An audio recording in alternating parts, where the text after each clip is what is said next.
Përshëndetje zonja dhe zotëri, ju flas drejt për drejt nga studio Infomagazinës këtu në Klan Kosova. Unë jam Kushtrim Sadiku, do t'jem me ju gjatë minutave në vazhdim. Këto ishin zhvillimet kryesore që shënuan ditën dhe që do të debatohen sot këtu në studion tonë.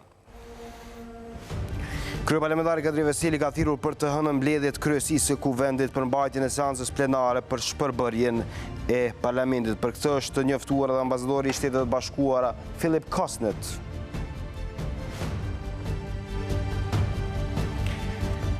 Presidenti i Republikës Kosovës Hashim Thaçi nëpërmjet një letre ka kërkuar zyrtarisht nga koalicioni PAN që të propozojë kandidatin e ri për ta mandatuar për formimin e qeverisë së Kosovës.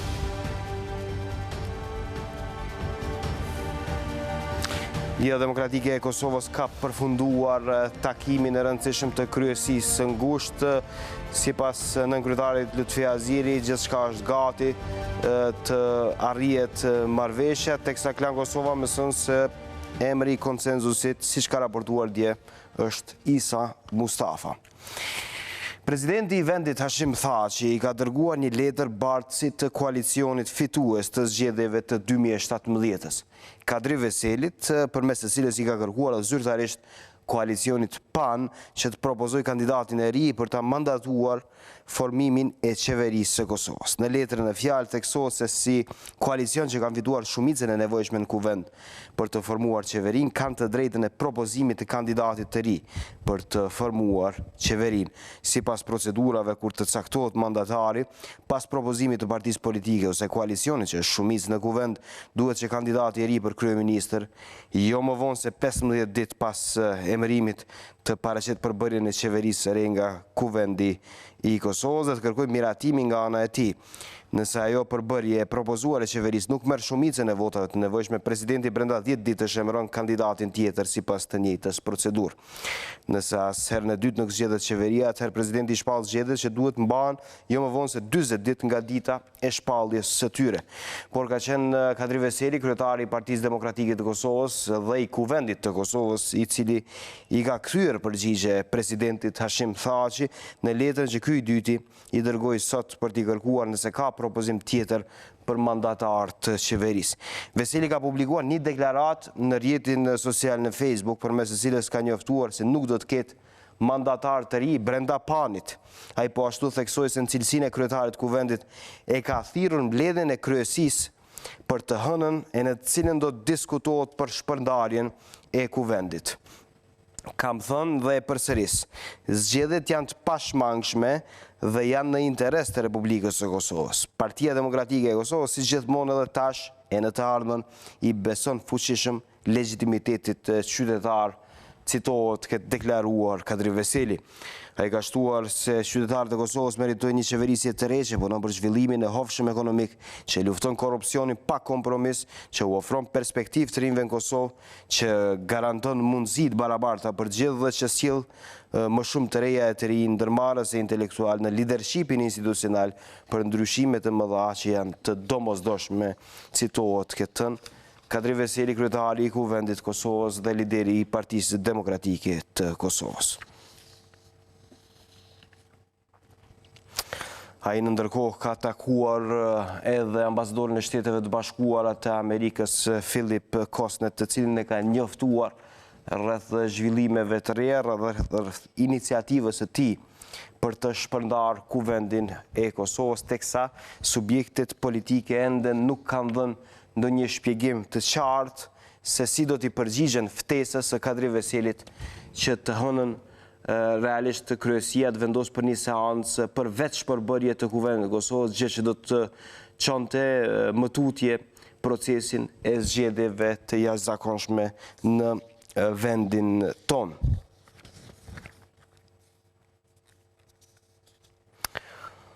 Në ndërkohë lëvizja vetëvendosje ka kundërshtuar kërkesën e presidentit dhe që koalicioni fitues të zgjedhjeve të 2017-s t'i lejohet propozimi i kandidatit të ri për ta mandatuar qeverinë e re të Kosovës sipas vetëvendosjes.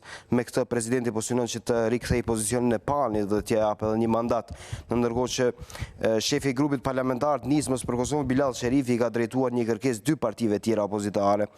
LDK-s dhe lëviz vetëvendosje nga cili ka kërkuar mbledhjen e 40 nënshkrime për thirrjen e seancës jashtëzakonshme për shpërbërjen e legjislaturës aktuale. Vetëm në këtë mënyrë, Sherifi ka thënë se presidenti Hashim Thaçi do të detyrohet të shpallë zgjedhjet e parakohshme menjëherë.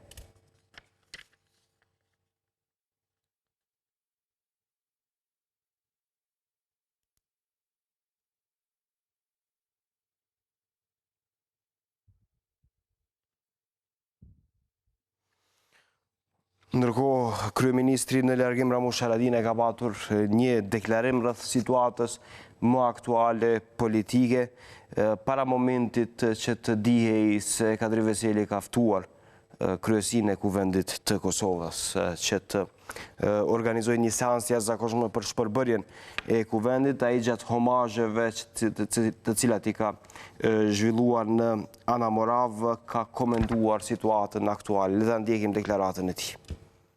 Veç kryetari i grupit parlamentar të AK-s, në këtë rast Ahmet Isufi, ka marrë udhëzimet edhe prej Këshillit Drejtues së kryesisë të partisë për të aleancës që t'i bashkohet një mocioni për shpërbërjen e kuvendit. Aleanca për Armiqin e Kosovës shkon vetëm në zgjedhje, megjithatë ne kemi një respekt edhe një afërsi me disa parti.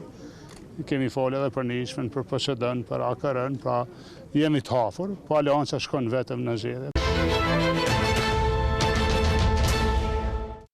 Nga ana tjetër, zhvillimet dinamike janë edhe brenda Lidhjes Demokratike të Kosovës, secila nesër pritet të organizojë kuvendin në 9 zgjedhor të brendshëm. Nënkryetari i Lidhjes Demokratike të Kosovës, Lutfi Aziri, ka qenë ai i cili ka komunikuar me opinionin publik pas takimit të kryesisë së ngushtë, kur ka thënë se janë shumë afër gjetjes së një marrëveshje, ndonë se nuk ka përmendur emra dhe ka thënë se ajo do të finalizohet gjatë ditës. Le ta ndjekim kronikën e Besnik Tahirit, kronikë e cila flet për komentet dhe deklarimet e zyrtarëve të Lidhjes Demokratike të Kosovës.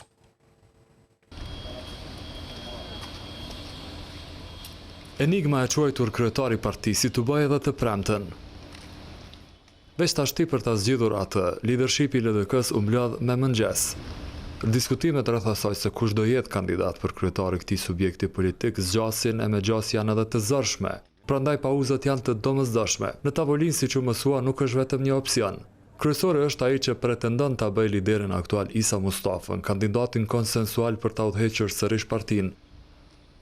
Tjerët kanë të bëjnë me mundësinë që secili që do të mund të kandidojë për kryetar në kuvendin e së shtunës. Pastaj është edhe opsioni për një marrëveshje të brendshme politike. Deri nesër në 10, kur rresht janë, nuk do të shuhet nga askush. Unë kam inicu dhe kam proklamu jashtëzakonisht shumë çështjen e marrëveshjes politike dhe unë përmbajmë deri në fund. Nuk ka pas marrëveshja politike të bëjë me një emër të përveçëm, ka pas bëjë me përfaqësimin e unitetit më të gjatë të LDK-s si autoritet. Aziri, që edhe vetë shfaqi tendenca të udhëheq Lidhjen Demokratike të Kosovës, nuk dha përgjigje direkte pse disa figura kyçe në parti janë kundër ribërjes shef partie të Isa Mustafës. Isa Mustafa si kryetare ka përgjegjësinë e dy fish. Përgjegjësia e parë është me ndërtu një unitet sa më të madh brenda strukturave, edhe dyta është garantues i rregullshmërisë dhe i lidhshmërisë kuvendit të LDK-s. Një tjetër numër 2 në parti, Agim Veliu, ka rrëfim pak më ndryshe se kolegu i tij. Na po punojmë për arritjen e një konsenzusi edhe përgatitje sa më të mira që kuvendi nesër me pas një rrjedhë çfarë ne e presim. Veliu, që po ashtu ka shfaqur aspirata për ta marrë timonin e LDK-s, nuk preferoi të flasë shumë për rikandidimin e Mustafës. A është zyrtarisht Isa Mustafa kandidat? Do ta merrni vesh nesër në kuvend. Për atë sa u tha pas mbledhjes së të premtes, del që LDK shkon në kuvendin e së shtunës me enigmën e madhe dhe të pazgjidhur të kandidaturave për kryetar.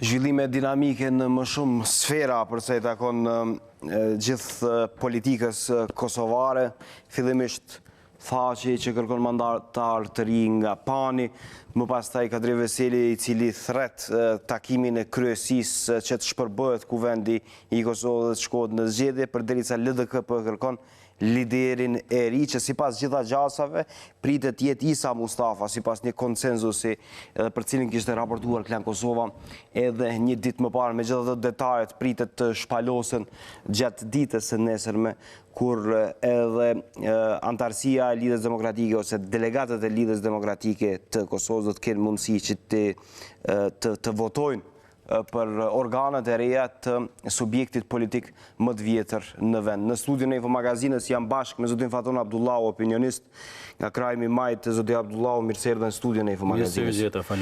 Në studion e Infomagazinës kam edhe drejtuesin e gazetës Metro, po ashtu analist politik zotin Valon Syla. Zotin Syla, mirë se erdhe në studion e Infomagazinës.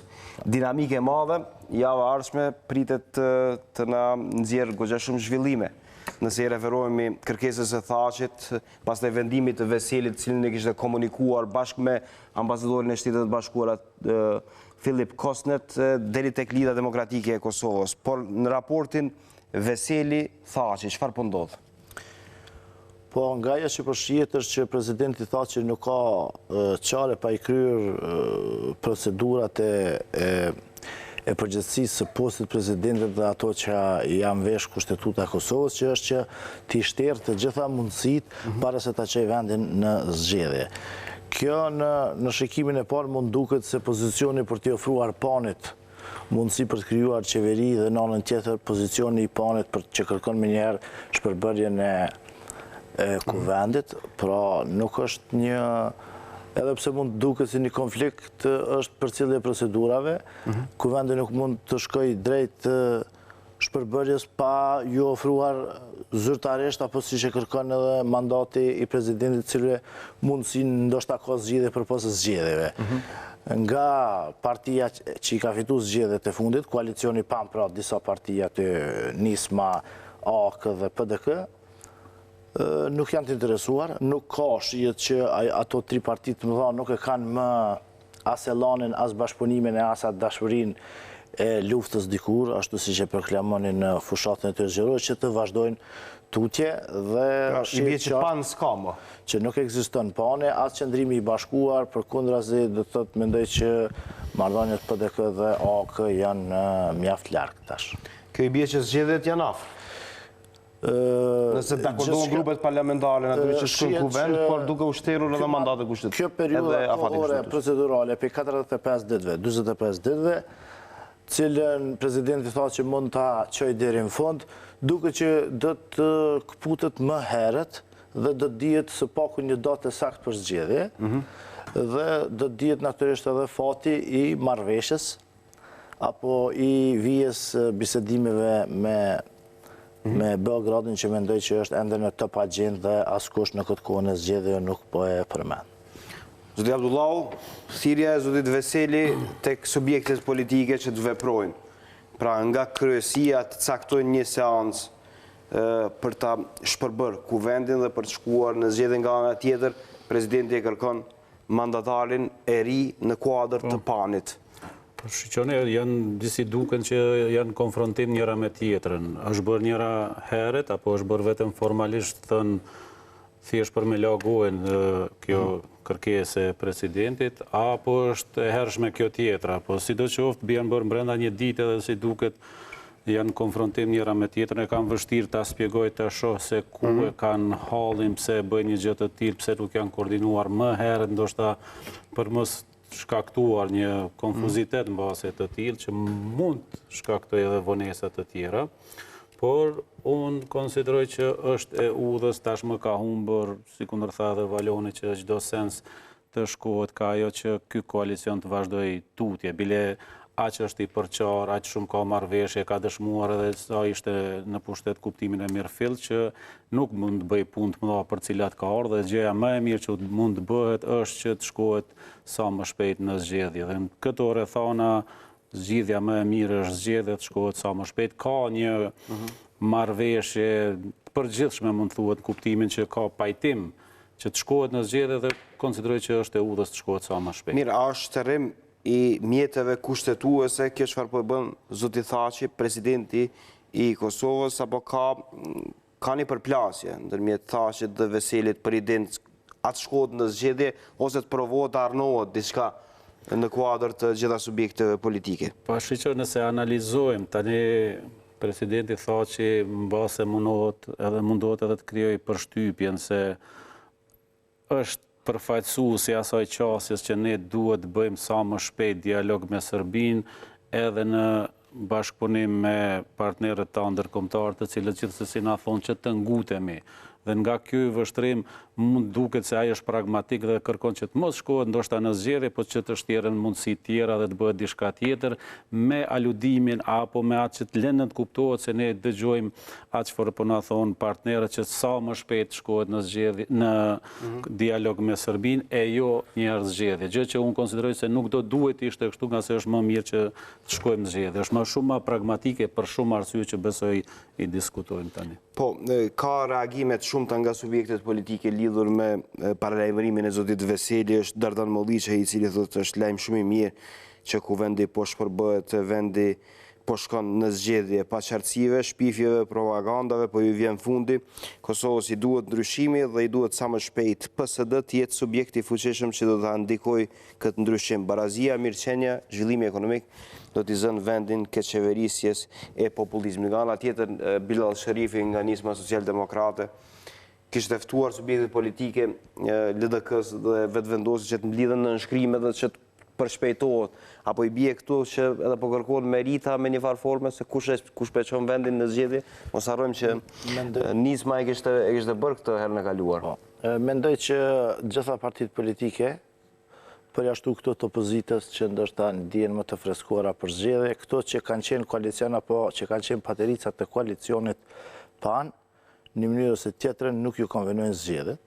Sidomos për disa parti që janë të vogla e kanë pas shumë numër deputet të madh në kuvendin e Kosovës. Këtu kisha me përmend AKR-n, Nismën, e cila do ta ketë vështirë ta ketë numrin e deputetëve të cilin e bën tash. PSD-ja mendoj që e kalon pragun në nivelin nacional, për do ta ketë vështirë të ketë 12 deputet sa i ka, dhe nuk besoj që këto deklarata që pikëzohen do të hyrës në zgjedhje dhe që po i trimnojnë, nëse mund të them, degët apo oficerët e partive tyre, nuk kanë të bëjnë me realitetin e dëshirës së partive politike për të futur në zgjedhje. Ne gjithë e dim që zoti Haradinaj në mënyrë papritshme e ka prish koalicionin dhe është hera e parë ndoshta që një qeveri bjen e që personat me influencë në Kosovë e marrin vesh pasi që të bie, apo gjysmë ore më herët se sa që të bie. Ka raste ku persona në LDK pra janë informuar përgatitjen për zgjedhje sepse kryeministri mund t'i jap dorëheqje, pra është një gjendje e para aktit kryer, e pa menduar mirë dhe tash gjithë i ka zënë. Kjo i ka zënë, si të themi, në befasi. Kjo me dialogun dhe marrëveshjen përfundimtare me Serbi, që është më shumë një çështje ndërkombëtare se sa veç nacionale, që shtyhet prej diplomacie të fortë të botës, ka lidhje me zgjedhje. Zgjedhjet ose nuk guxojnë të jenë pengesë ashtu siç është taksa, pra. Pra nëse zgjedhjet mbahen, ose do duhet mbahen në një afat që nuk i pengon agjendës dhe takimeve të mundshme që do ta çojnë, apo do të ketë një unitet rreth mënyrës së negociatave se si do të shkojnë dhe zgjedhjet të kryhen mirëvajtjes si një proces demokratik brenda sistemit kosovar. Pra, ajo që është me rëndësi ndoshta të ceket dhe nuk po ceket deri tash, është që zgjedhjet nuk guxojnë të jenë ekuivalent i taksës, e cila në një mënyrë apo tjetër e vonon apo e shtyn një proces që tashmë veç është vonuar që 6 muaj vetëm me taks, me veprime tjera do të thotë edhe më gjatë. A isha një zëri partitë politike përse i takon zgjedhjeve, zoti Abdullahu, ka patur qëndrime të ndryshme në vazhdimsi deklarativisht gjithë i kanë shpalosur dëshirat për të shkuar në zgjedhje dhe kanë thënë se janë fort mirë dhe natyrisht për ta mobilizuar elektoratit, por a e sheh që secilit subjekt politik i konvenojnë këto zgjedhje në këtë periudhë kohore? Ka sens të konstatohet ashtu si kur refilloi Valoni që partitë, sidomos ato që kanë mësuar, ndoshta një lloj knockdowni politik mu i më parë dhe i merr kohë derisa të konsolidohen. Po unë konsideroj se nuk është veç puna e partive të vogla të këtij koalicioni që po shkon, që është problem i gjithë partive të cilat kanë qeverisur tash 2 vite. Domethënë ato e kanë problem që të hyet tani në zgjedhje, nga se konsideroj se janë bërë lëshime, gabime, mbase marrëzi politike të cilat atyre do t'ju kushtojnë. Këtu mund gjendet pak ajo droja, frikat që të hyhet më njëherë në zgjedhje, përndryshe në këtë aspekt partitë opozitare, mbase gjithsesi jo mbase, po gjithsesi LDK-ja është më favorite si opozit, edhe vetëvendosja natyrisht do t'ishte edhe më shumë sikur të mos e kishte hallin e ndarjes përçarjes që i ka ndodhur më herët. Dhe gjithsesi është shumë e rëndësishme edhe çështja tjetër e shkuarjes në zgjedhje që të mos vonohet. Pra ky proces të mos e vonoj dialogun me Serbinë apo ngashrimin, atë përpjekjen e ndërkombëtarëve që të bëhet gjithsesi sa më shpejt dialogu. Po ajo thelbi, dhe më lejoni vetëm këtë që është shumë e rëndësishme, duhet legjitimitet, duhet unitet të dalë nga zgjedhjet që besoj që do të hymë së shpejti. I mungon legitimiteti këtij koalicioni. Duket idilike pa kjo skërkohet. Jo, unë konsideroj se legitimitet do të ketë. Legitimitet po, pa dyshim, po unitet në kuptimin e legitimitet në kuptimin që të kenë shumicën. Ky koalicion me pakic ka mbajt pushtetin. As legjitime, as unike. Unë konsideroj se koalicioni i ardhshëm duhet përqendrohet shumë që ta ketë një shumicë dhe të mos jeti i përqarë në asnjë variant si ku ndërishin deri më tani si ku ndërishte e pani. Kjo është shumë e rëndësishme që t'i dalim përballë Serbisë dhe që t'jemi kooperativ, fleksibil, por edhe të pragmatik të dobishëm në raport me Serbinë dhe me faktorin ndërkombëtar. Mi do të shohim se të hënën që do të ndodh në këtë aspekt, hajti marrim pak edhe qëndrimet e subjekteve politike. Nisma Social-Demokrate, Bilal Sherifi, lidhje direkte, shkurtimisht për ta parë qëndrimin e nismës, karshi vendimit të zotit Veseli, por edhe thirrjes të zotit Thaçi. Zoti Sherifi, faleminderit shumë që jeni me neve. Faleminderit shumë për ftesën. Jemi në detyrë. Jeni në detyrë, po, se janë zhvillimet dinamike. Të hënën, si do të veprojë nisma? Kryetari i kuvendit ka ftuar takimin e kryesisë, ju ka ftuar juve realisht si shefi i grupit parlamentar i Nismës Social-Demokrate për të vendosur për shpërbërjen e kuvendit. Cili është mendimi i Nismës Social-Demokrate? Shpari kushtrim çështja e shpërndarjes të kësaj legjislature është dashur të bëhet më një herë. Pra, ditën kur kryeministri Haradinaj ka dhënë ndoheqje, presidenti i vendit nuk ka pasur alternativë tjetër post kërkoi me njëherë, po jo pas 3 javësh, përgjigje nga koalicionet apo partitë ekzistuese në kuvend. Dhe brenda 3 ditësh përfundoi ky proces dhe tash pas kësaj të njofton të kuvendin se asnjë nga grupet parlamentare në kuvend nuk kanë shumicë. Dhe në momentin kur kuvend nuk ka shumicë, deputetët mlidhen dhe shpërndajnë atë. Pra, tash jemi në kohën, jo më në kohën e lojrave, jemi në kohën e zhagitjeve, por jemi në momentin kur duhet të veprojmë dhe të justifikohemi dhe të vajtojmë. Nëse presidenti dëshiron të vazhdojë lojra, Zoti Veseli po e bën. Nuk është veprim ky. Ajo që tani duhet bëhet është qoftë përmes 40 nënshkrimeve të deputetëve, të cilën edhe sot përmend një status në Facebook ku tash VV-s dhe LDK-s. Për 2 vite mandat na kanë mbajt rreth çdo 2 javë posuese seanca të jashtëzakonshme me tema të zakonshme. Ata kanë mund që 2 javë për rastin një seancë të jashtëzakonshme në shkrimet i kanë për të me vetëm pikë 3 në ditës shpërndarjen e kuvendit. Dhe kështu do dihet se kush dëshiron të zgjedhje, kush dëshiron të bëjë lojë në kërkesën për zgjedhje.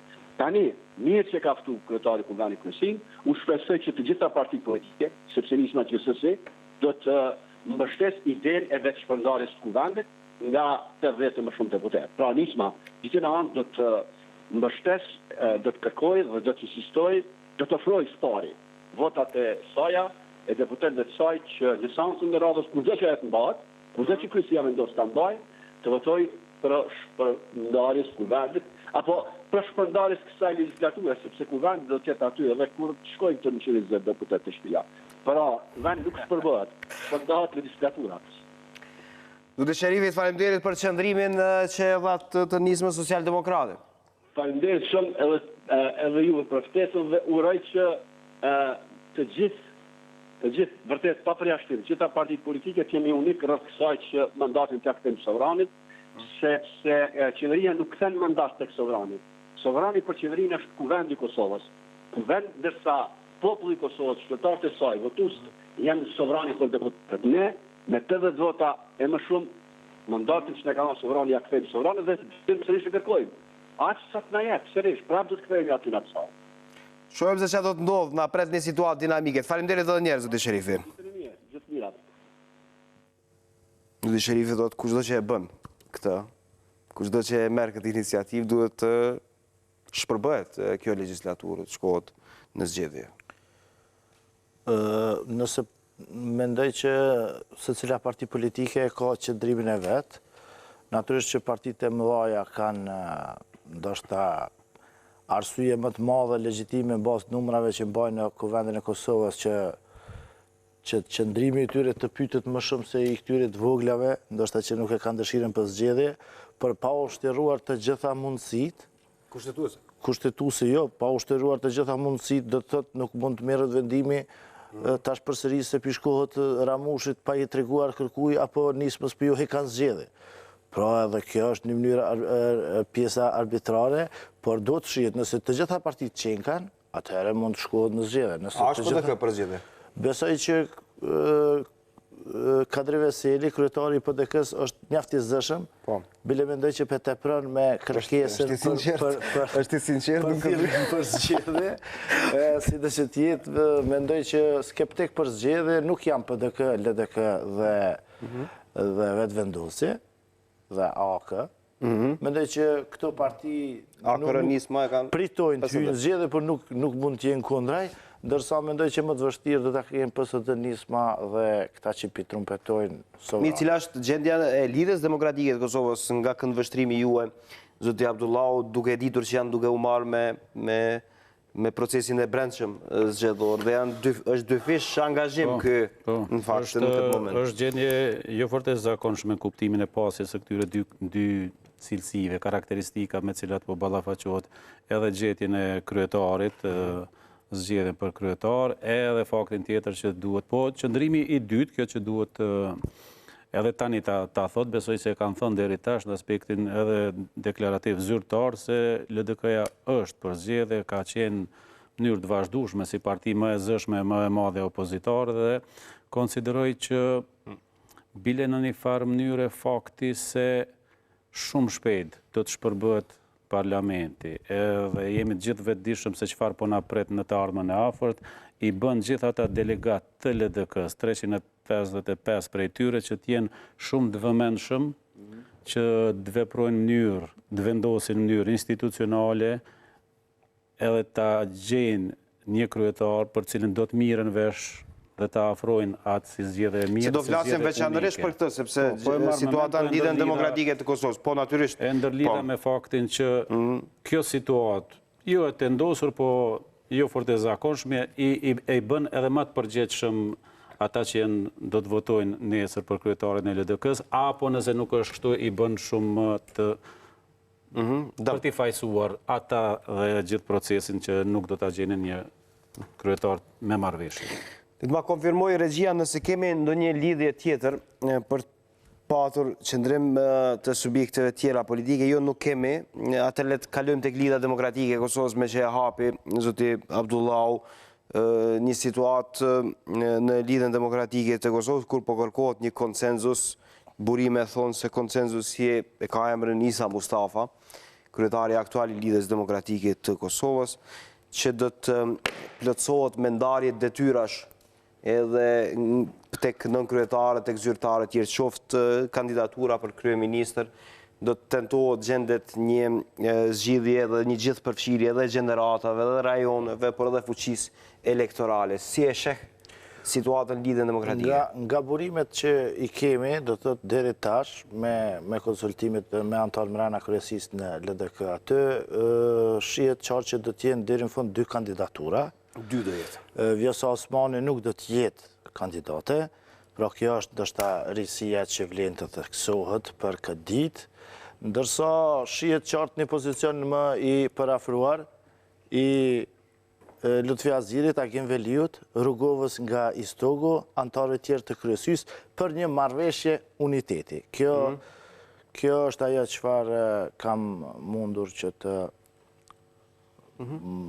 hulumtoj apo të arrij në informacion derisa ka marrë të në emision, e që nuk kupton që 2 kandidatura dhe një unitet i këtij grupi do të jenë prezent ditën e zgjedhjeve të brendshme në LDK dhe se çfarë do që të jetë.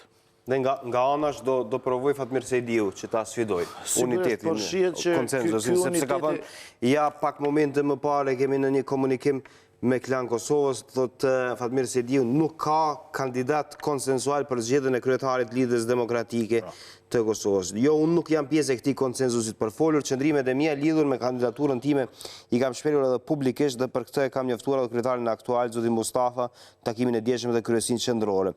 Është e ditur që delegatët e kuvendit si organi më i lartë i LDK-s duhet zgjedhë kryetarin e LDK-s në mënyrë të lirë demokratike dhe këtij organi nuk do të duhej të servohet as imponohet as një kandidaturë, thotë Fatmir Sejdiu. Nuk e di a do të jetë deri në fund, por ajo që ka dihet është që Lutfi Aziri, Agim Veliu, Rrugova, pjesa e Istogut dhe një pjesë e kryesisë së LDK-s që sigurisht përfaqësohet nga zoti Mustafa, mund të jetë aty edhe ndoshta kujtim Shala, do ta kenë një kandidat. Kush do të jetë kandidati i dytë, kjo nuk është e qartë. Tash marrëveshja brendshme, cilën gjithë përmajnë të mbyllur, është sigurisht taktike dhe strategjike për brenda Këshillit Përgjithshëm të LDK-s që do ta votoj kryetaren e ardhshëm nesër.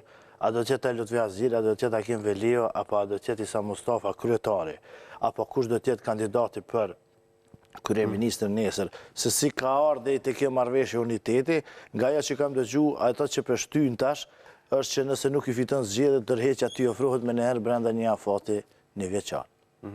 Pra, edhe cili do që tjetë kryetari i ardhshëm i LDK-s, nëse në këto zgjedhje që kërkojnë të gjithë dhe po trumpetojnë, nuk del i pari, atëherë brenda me automatizëm e kanë bërë sikur një marrëveshje gentlemane apo një marrëveshje që do t'i shtohet statutit, ta shtëshojmë teknikisht se si do ta zgjidhen, por parimisht kjo është ajo që po detaj që pritet harmonizohen deri nesër në orën 10. Pjesë e kësaj e këtij uniteti që kryetarin e ri ta sjell si fitues dhe nëse nuk është fitues mos ndodh më ajo që ndodhi me Isa Mustafën, të humb zgjedhjet në Prishtinë dhe në nivelin nacional dhe përsëri të kthehet kryetar.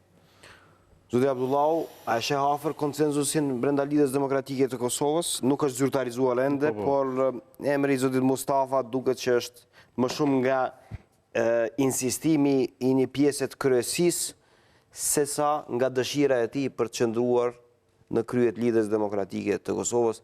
Të paktën kështu janë informacionet nga brenda, nuk ka zyrtarizim, por zoti Aziri në kronikën që ndoqëm më herët tha se është afër lidhja demokratike e Kosovës të mbërri deri tek kandidati konsensual. Unë konsideroj që do të ishte pjekuri e madhe politike, natyrisht se nga pozita prej këtu ne mund të flasim më me kollajllëk se është mirë të jenë unik, është mirë të vinë me një konsensus, me një kandidat, apo edhe më mirë me 2, po është përgjithësi, do të thosha jo vetëm partijake për ata që janë në LDK, po është përgjithësi nacionale se çfarë do të bën LDK-ja nesër. Do të shënohet si datë shumë e rëndësishme në historinë politike të lidhjes demokratike, ajo çfarë do të ndodhë nesër. Do të ishte shumë e dëmshme për proceset zhvillimore në cilat është vendi, në cilat shumë shpejt do të hyjë, që të mos ketë një konsensus. Konsideroj që e ka dëshmuar në forma ndryshme dhe të kaluara dhe është partia më me përvojë mbase me një përvojë shumë të madhe në gjithë Evropën lindore dhe atë përvojë duhet ta shfrytëzoj, duhet vinë pa tani. Është shumë e rëndësishme që të ketë konsensus, që të ketë marrëveshje. Të mos harrojmë se marrëveshja është shkalla e parë dhe pavarësisht marrëveshjes duhet kaloj edhe shkallën tjetër të votimit, nga se dikush mund të thotë deklarativisht apo aludoja apo të shpreh se është për këtë apo për atë, por do të vije pra mandej njëjtë ditë faza tjetër që duhet votohet dhe ai kandidat, ai që del nga kjo marrëveshje dhe nga ky votim konsideroj që është shumë i fortë dhe tamam legjitim kuptimin e mirë fill nga se kalon këto dy faza dhe konsideroj që mbase tani veç është arritur një konsensus për shumë arsye. Me sa di unë, nuk në asnjë variant nuk flas thjesht si analist, ka një pajtim që tjetë ky zoti Mustafa. Ka një pajtim që të vazhdohet edhe më tutje me zotin Mustafa. Një, flasim për partitë politike, flasim për demokracinë, brenda subjekteve politike, në LDK shpeshherë është thënë se LDK nuk është sikur tjerët, ka një garë, nëse ka patur edhe karrige tek Lidhja Demokratike e Kosovës, jo vetëm nuk e di nëse është garë ose jo, por ndoshta është garë, po se di sa është demokratike. Këtë e thash pak me cinizëm. LDK përsëri e synon marrëveshjen dhe nuk i le hapësirë garës që të shkohet më tutje, ose nëse janë 4 ose 5 ose 6, siç kishte patur pretendime deri më sot. Sa është kjo demokratike, sa e bën LDK-n të ngjashme me subjekte tjera politike? LDK-ja është strukturuar sikur Lidhja Komuniste përpara dhe statutin pothuajse nuk e ka të ndryshuar. Si Lidhja Komuniste?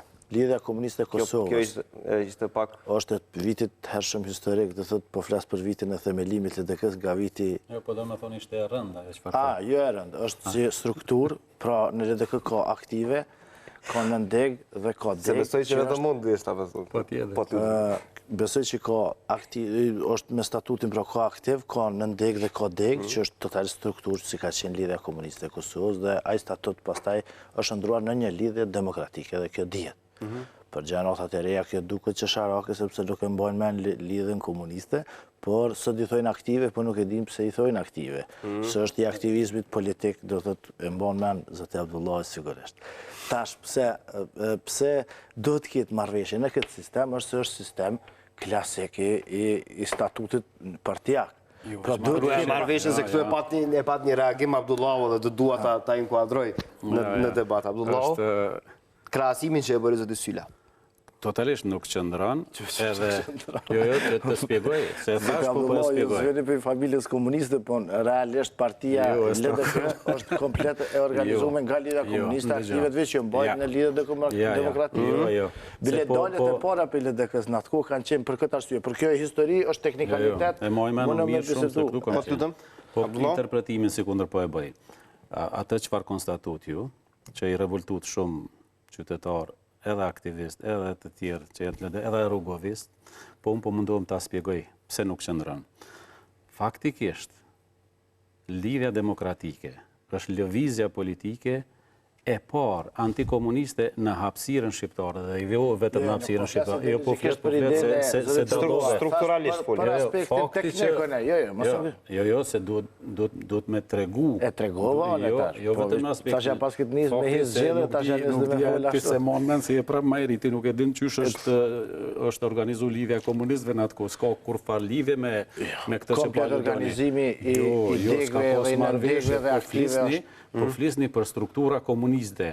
Nuk ka marrëveshje, ka diktatur, ka vertikalitet edhe ka qëndrim që i detyrohet të tjetrit poshtë. Në asnjë mënyrë po e krahason me lidhjen komunistëve. Është diktaturë komuniste, është strukturë që organizohet edhe është organizuar në mënyrë. Tash të fol vetëm për çet argumentet. Unë thash që teknikisht statuti strukturalisht e pat më shumë. Edhe dashta me dal te fakti që nuk mund të ketë LDK kandidat pa marrëveshje, se është sistemi i vjetër. Nuk është që emërohen kandidat që vijnë ka 15 nënshkrime dhe dalin, pra ju mos i pendeshët situatën në shpjegoni sa mbështet si vijnë një kandidati për të dalë. Dhe si mund 50% plus 1, apo? Do thotë ma shumë se 2 kandidat nuk mundet mi pas zgjedhjet, që në rregull, apo? Po 50 plus 1 kandidat... Ata mund të akordohen që t'i japin gjithve. Pa tjetë, mund të votojnë 2 herë, për t'jetin kandidat 3 herë. Po dhe në rregull. Për mu kandidu. A ka mundësi me konë 3 kandidat, për shambull? Teknikisht po flasim, pse nuk ka? Jo, teknikisht s'ka mundësi. Qysh s'ka? S'ka. Teknikisht këta kandidat, delegat mund të votojnë, për shembull, Valon, Syla, 180. Djatone, juve për juve. Po, Lutfi Aziri, 170. Mirë tjetër 170. A mund të kemi 2 kandidatura pa marrëveshje, për shembull? në LDK. Se mos mi pas, nuk për Po shopse. s'mundesh me pas, është e pamundshme, aplikimi demokratik është i pamundshëm. Do me thonë 50, nuk mundesh Zotë Syla thotë është vështirë të bëhen 50% që i delegatëve nëse s'ka ujdi. Po nuk është e pamundër, nuk do thotë se ta ndalon.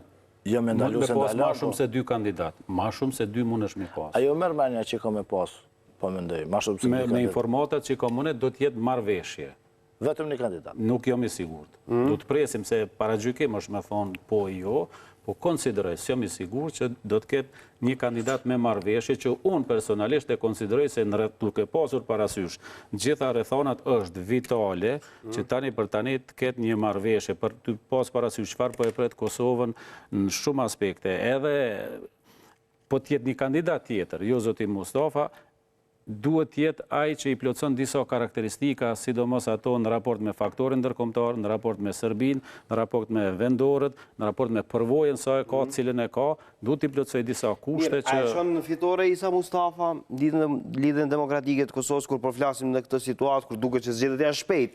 Patjetër. A është garancia për fitore? Tani prap duhet ta ludoj paragjykoj, po nëse për bazë merret ajo çfarë ka bërë zoti Mustafa 4-5 vjetë e funit, edhe këto 2 vjetë e funit, me qka falë punës ti dhe kolegëve ti, nën kryetarëve, kryesisë, kryetarëve të komunave, aktivistëve tjerë, këshillit përgjithshëm, të e pas parasysh gjitha çfarë kanë bërë, mënyrën si e kanë bërë, çfarë nuk kanë bërë, e kanë sjellë lidhjen demokratike që tjetë tani për tani, po kuptohet në forma ndryshme, sondazhet, analizat e qesin partin e parë. Nëse zotit Mustafa i ka shku për dore që ta sjell në këtë shkallë lidhjen demokratike, edhe duke pasur parasysh gabimet e mëdha që i ka bërë qeveria në ikje tani, atëherë shumë është reale që të pritet se LDK-ja do të fitoj me Isa Mustafën në krye.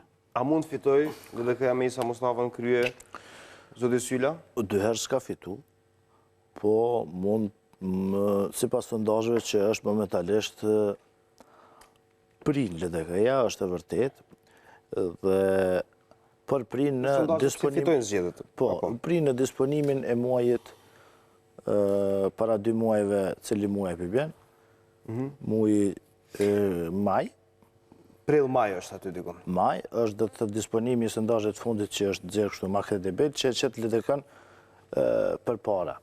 Tash, sondazhet janë të rëndësishme, por nuk i fitojnë zgjedhjet. Megjithatë, e kemi një kandidat nëse është Isa Mustafa, do të thotë, e kemi një histori, piku i suksesit Isa Mustafës në historikun e zgjedhjeve të Kosovës është 187.000 vota nëse s'gaboj. Kur ka qenë vetë? Kur ka qenë vetë, pa koalicion. LDK-ja në zgjedhjet e para, po flas, ndërsa në zgjedhjet e fundit me AKR-n ka një ramje si të gjitha partit, pra edhe pse kanë pasur AKR-n, kanë më rriti konte... LDK-ja thirrët në zgjedhjet lokale dhe në votën që e ka marrë. Fitoren e komunave... Nuk mund të krahasohet. Kjo është varet se i konvendojnë partive politike për ta për një aspekt teknik nuk mund të krahasohen, sepse në zgjedhjet lokale defilojnë më shumë njerëz dhe ka më shumë kandidatë. Secila komuni ka 100 dhe ata 100 vetë është mobilizimi më i madh. Secila familje voton për kandidatin, mobilizimi është më direkt. Ndërsa në nivelin nacional, ato vota janë më pak për arsye se edhe kandidatet janë më pak. Pra një listë një partisë ka 120 vetë, dhe ata 100 ose 120 mas shumëti, sa i ka ullë se kuvendi i Kosovës, mund të shkojnë dhe në mobilizim, por kjo nuk është tashmë në secilin komunë. Pra, për shkak sistemi tonë zgjedhor, kjo ndikon në mobilizim më të ullë. Nëse partitë shkojnë koalicione, kjo mobilizim shkon edhe më shumë duke ra ajo që i ka ndodhur Panit, për shembull. Herën e fundit, kur e kemi pas një PDK që ka qenë më e madhe në shtrirje dhe për shkak për t'i lëshuar vend kandidatëve të nismës dhe që janë parti më e vogël dhe të AK-s, jo është kurrë aftësia mobilizuese në teren dhe jo është hakmer në vota që shihet qartë dhe këtu shohim zotin Veseli që ka një dëshirë që të hyjë vetë në zgjedhje dhe këtë pe thekson shumë herë se duhet të shkojnë vetë. Ai që nuk po dëshiron të shkojë vetë, shihet qartë që është zoti Haradinaj, edhe LDK-ja besoj që ka një dëshirë të shkojë vetë edhe pse nuk e ka marrë këtë vendim të e pas parasysh që kryetari i saj ende nuk është, së të themi, zyrtar, por e shohim që zoti Haradinaj e ka një dëshirë me PSD-n dhe AKR-n dhe nismën të krijojë një koalicion parazgjedhor, cilit në mënyrë më diplomatike deri tash nisma i ka thënë jo. PSD-ja nuk ka kthyer përgjigje pra entuziaste, ka lënë shenja që do ta shqyrtojnë, ndërsa Korea shihet që ka një disponim ndoshta ti afrohet këtë radhë AKs, po ministri jonë jashtëm Bexhet Pacolli ti siguroj ato numrat që ti siguroj vetit një vend në parlament, të ndoshta si pejle dhe kësë që shka ik, ndoshta të ne ik edhe pe AKs. Këtë e ke informata, apo e ke analizë shpejt. Se kështu bëri Pacolli në fundit, edhe nuk e ka pasu i din shumë të keqe. Edhe komentet i bazojmë në bazë të historiku tonë zgjedhor, pra ajo që ka ndodhë me LDK nuk është largë që mund të ndodhë edhe me AKën. Partitë politike shkojnë veç ose koalicione? Si e shet disponimin Abdullahu në bazë të deklarimeve, në bazë të zhvillimeve politike, në bazë kërkesave ndërkombëtare? Mos harrojmë që kërkesa e Shtetet Bashkuara të Amerikës është e qartë dhe thjesht merret dialogu përpara të hiqet taksa, citoj zotin Palmer, i cili kishte deklaruar kështu 2 ditë më parë në zërin e Amerikës. Dhe duket se qeveria e ardhshme do e ketë një detyrë, ta përmbyll marrëveshjen me Serbinë. Kur do të bëhen koalicionet, apo kur do të miren vendimet që të shkohet vetë, apo me një koalicion. Para zgjedhjeve, partitë politike do t'i kemë parasysh votuesit. Pra shkojnë vetë, apo me koalicion kanë parasysh kogja shumë votuesit. Pas votimeve, çfarë do të bëjnë, çfarë koalicione do të varet shumë edhe ajo çfarë i pret. Pra ata do t'a kemë parasysh çfarë po i pret.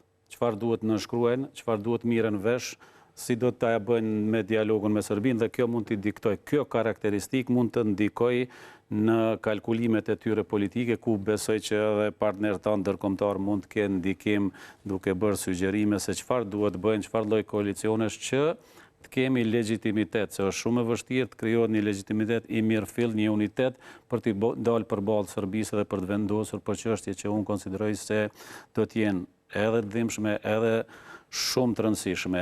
Nuk po i hy... Sheh vijat kuqe ose sheh koalicionet cilat mund të ndërtohen bazë nevojave dhe qëndrime përse takon dialogut?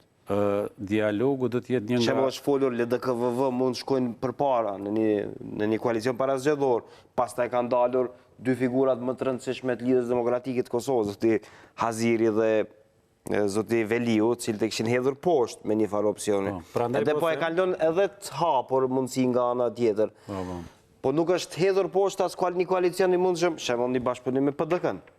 Ai sheh të mundshme këto, ai sheh vijat kuqe, ose shef gjithkush me gjithë kënd, në fund mund të arnojnë diçka. Prandaj ndova në 2 pjesë, këtë që mundohen tani ta bëjnë me deklarata ndryshme, me qasje ndryshme për ta kënaqur atë apetit politik, patriotik e tjetër të qytetarit që të del në votime, pra janë shumë të kujdesshëm parti që ta bëjnë një diçka të tillë, që t'i kënaqin qytetarët, votuesit e tyre, edhe me atë që thonë për koalicione, se nuk do të shkoj me këtë, apo ndoshta me këtë.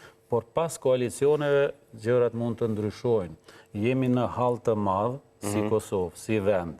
Dhe thirrja unë konsideroj personazh, thirrja se nuk bën me këtë, nuk bën me atë, nuk bën me këtu, në kohën kur duhet të jesh bashk përballë Serbisë, janë shaka politike që nuk pinu, jo ne konsideroj që thjesht tepërt. A jemi në veti, ne duhet përballemi me Serbinë. Bën një agresivitet të madh dhe sot i ka punë të më mirë shumë më shumë se ne, shumë më shumë se sa që i ka pasur në raport me ne, në raport me faktorën ndërkombëtar, dhe tani ne qesim kajde, jo s'du kështu, jo s'du ashtu, duhet jemi shumë kujdesshëm. Kjo që po thëm tash nuk është populiste as pak. Kjo që po thëm tash, votues nga më të ndryshëm mund të thonë se jo se ka mirë, po është halli i Kosovës që duhet na brengos të gjithëve. Dhe e di ata që do të jenë kryet partisë, ata që janë kryet partisë, partive politike, kur të vje kjo punë, do të bëjnë lëshime, duhet jenë unik, duhet ketë legitimitet, duhet ketë krijon ato rrethana që në fundit vendos kuvendi i Kosovës me shumicë duke respektuar qytetarët në votën e tij që t'i dalin përballë Serbisë. Unë ju faleminderit shumë për prezencën sot. Ju bëjmë dije se nesër do të jemi direkt edhe me zotin Abdullahu, me zotin Syla, me analistë tjerë, me Kuvendin e Brendshëm Lidhjes Demokratike të Kosovës në një program special që do të nis nga ora 9 përderisa tani ftoj spotet publicitare për të rikthyer me zhvillime të tjera. Falenderoj edhe një herë mysafirët në studio, zotin Syla dhe zotin Abdullahu.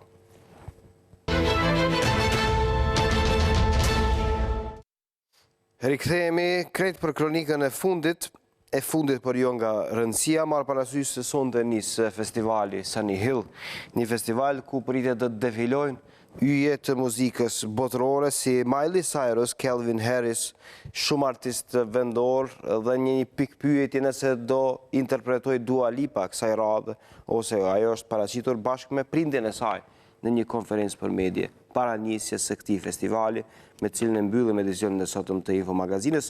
Ju rikujtoj edhe një herë se nesër në mëngjes, duke nisur nga ora 9, do t'jemi në transmetim të drejt për drejt përsa i takon Kuvendit të Brendshëm të Lidhjes Demokratike të Kosovës. Kush do t'jetë kryetari i ri i Lidhjes Demokratike të Kosovës, ju do ta mësoni në Klan Kosova.